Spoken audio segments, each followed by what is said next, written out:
So Tron Ares is the newest entry into the Tron franchise, a sequel to Tron Legacy, kind of, but not really. In this movie, Encom and Dillinger Systems are still basically at war with each other, trying to bring digital constructs to life, trying to really access the grid and figure out a way to bring that technology into the world. Dillinger Systems has developed this new digital being known as Ares, played by Jared Leto. They are able to bring him into the world and try to market him as the ultimate soldier. However, in order for him to stay in this world, they need some sort of permanence code out there, and therefore Encom and Dillinger Systems are both after this code to prevent the other from getting their hands on it. One side wants to weaponize it, one side wants to use it for the good of the world. All while Ares is starting to develop a little bit of a consciousness to himself. He's becoming more human as he is frequently brought into the world, and thus he's figuring out which side he's ultimately on. I have no connection to the Tron franchise. I'll be real with you,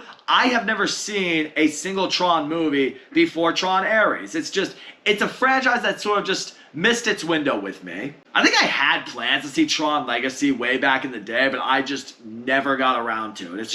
It's one of those movies that just flew under my radar and I never bothered to try to see it again. And now 15 years later, we're finally getting a sequel. I saw the trailer. The trailer looked fun. It looked interesting. I'm like, all right, maybe this will suck me into the franchise. And I did hear from people that this was a movie that I could go into without previous knowledge of the Tron movies. I would be able to understand what's happening. So let's start off with what works in this movie. The Nine Inch Nails soundtrack in this movie is fucking great. Like, for me, that was one of the things that really won me over. I'm like, oh, Nine Inch Nails is doing the soundtrack? Awesome. Like, as someone who doesn't even know anything of Tron, I just think Tron, Nine Inch Nails, that just feels like a good marriage right there. And it absolutely worked. The soundtrack, I mean, it bumps, the music is great, it completely fits with the scenes that are going on, it helped suck me into the world. It is without question one of the best soundtracks of 2025 when it comes to movies, for sure. And visually, now this goes with pretty much every Tron movie, but visually it is a spectacle to look at. And I saw this movie in IMAX 3D. Like, I imagine in 2D would look spectacular, but I'm really glad I actually went out of my way to see this movie in 3D because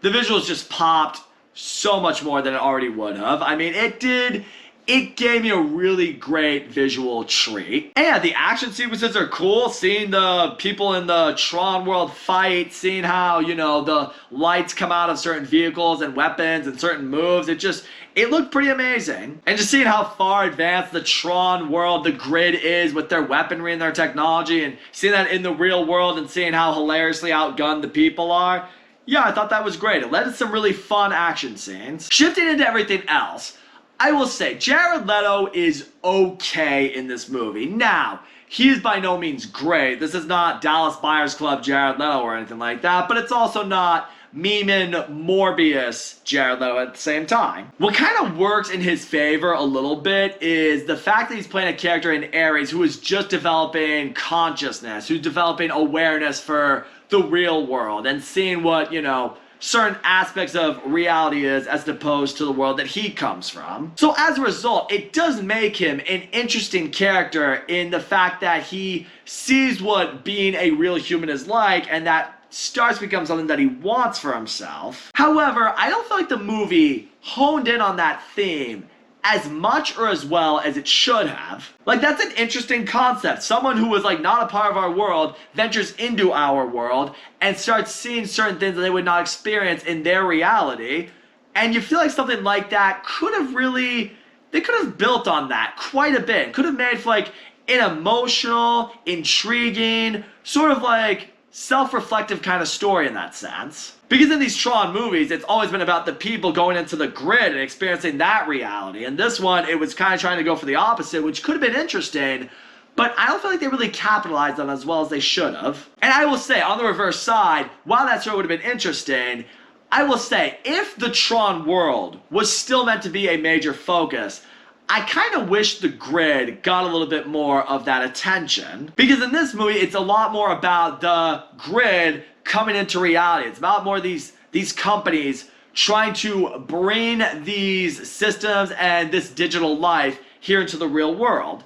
And if I'm being honest with myself, as someone who's unfamiliar with the Tron franchise, I would have liked to experience more of the grid. Maybe this is just a me problem. Maybe the movie's thinking in the fact like, okay, we've made 2 movies about the grid itself. Maybe we should show more of the grid coming to the real world. I do get that, but that is undeniably a reality that I sort of fell into. I just wasn't as on board with seeing the grid coming into our world. And that is a little bit of the problem that comes with making these legacy sequels. Like when you make a sequel to something, and it's been years since we got a movie previously, you have to realize that you are bringing in a new group of fans. As a result, you need to get those fans on board with the story and therefore have a little bit more nostalgia that brought people into the fandom of Tron while bringing still in new elements to satisfy the old fans that you've had that have remained loyal. It's part of the reason why Star Wars The Force Awakens did work in the beginning for the most part. It was very nostalgic for the old school fans to experience once again, but it also showed the new fans out there what made Star Wars special, and at the same time,